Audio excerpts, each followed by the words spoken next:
Welcome back and thank you for staying with us. Now, the Nigerian National Petroleum Company, NNPCL, is trying to borrow $2 billion from banks using its future oil production as collateral. This is in addition to a $3.3 billion loan they already got in August 2023. Now, the total debt would be $5.3 billion. The loan is needed because NNPCL is struggling to pay its bills, including the cost of fuel subsidies, which is draining its finances.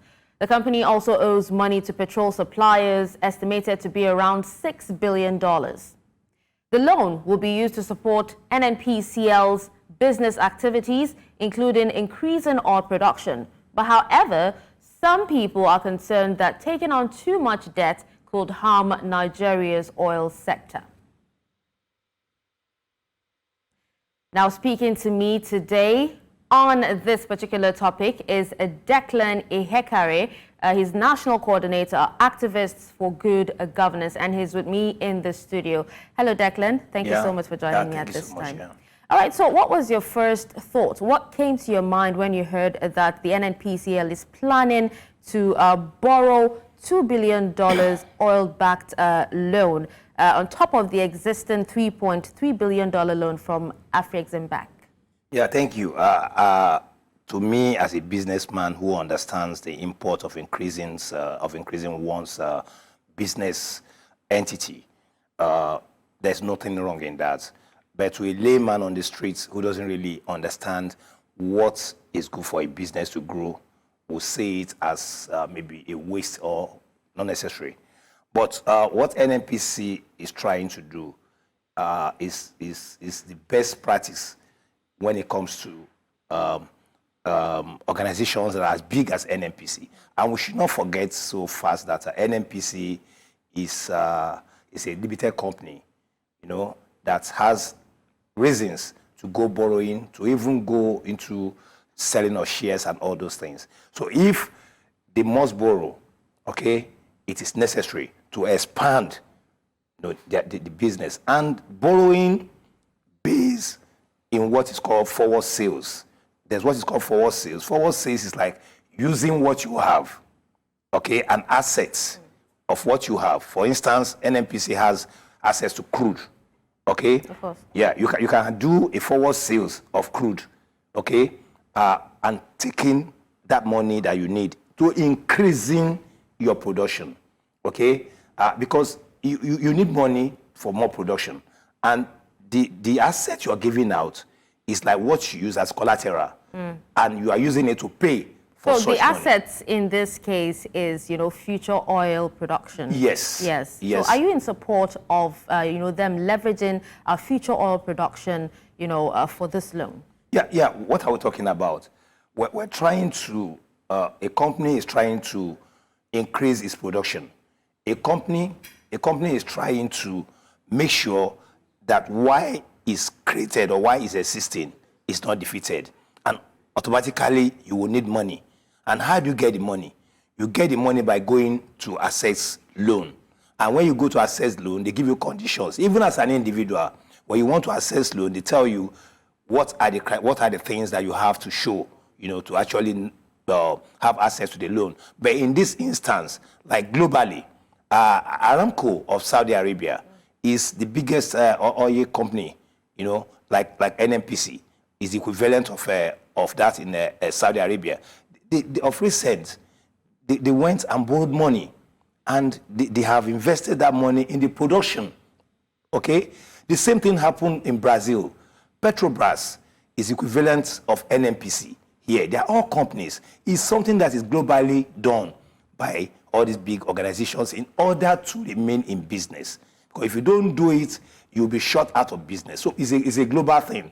It shouldn't be seen as something that is just limited to NNPC. But then what are the risks, of using future oil production as collateral?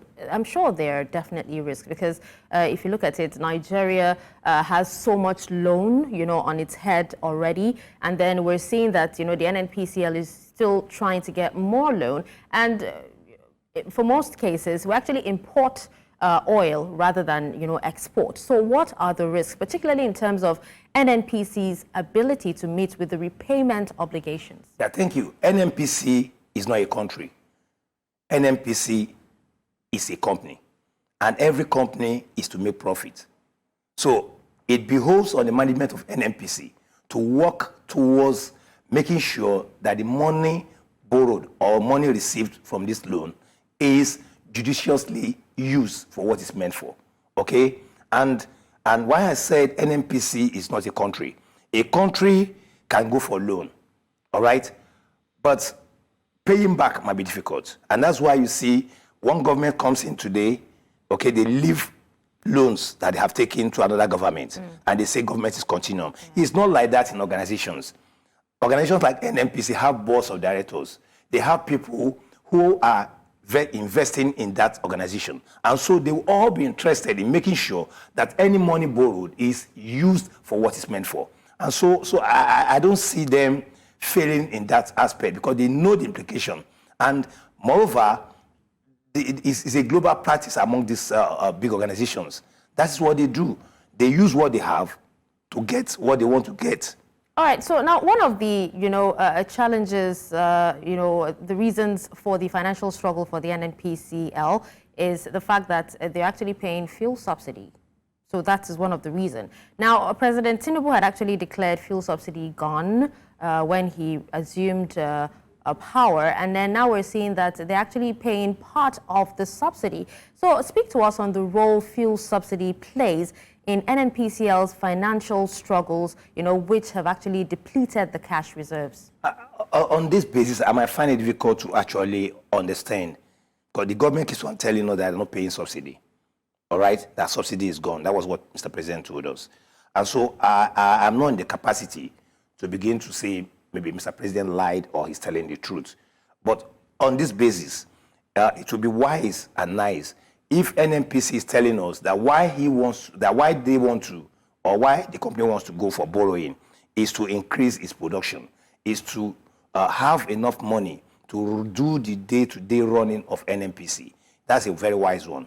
Like I said, I'm not in the capacity to say they are paying subsidy. Oh, no, they are actually paying. Yes, I'm not in the capacity to say that. But for me, I am saying as a businessman who wants to remain in business, you need to borrow to remain in business. So if they want to do that or they want to borrow, is a global practice, which for me as a businessman, I give it to them that, yes, they can. They can. There's no limit to the amount you can borrow as long as you have assets to show that you are capable of paying. And that's how I see it. Okay, so now you're talking about, in terms of being a businessman. So how then will the loan impact NNPCL's financial situation, particularly when it comes to its ability to, cover petrol payments and also address fuel subsidy costs? Yeah, don't forget, before now, NNPC has been under wrong management. Before now. And I remember then I was among those who actually critique how long ago was that? Oh, during some past administration, years back. Okay, but of recent, I began to see some understanding of the fact that NNPC is really becoming what it should be: business-minded, business-inclined.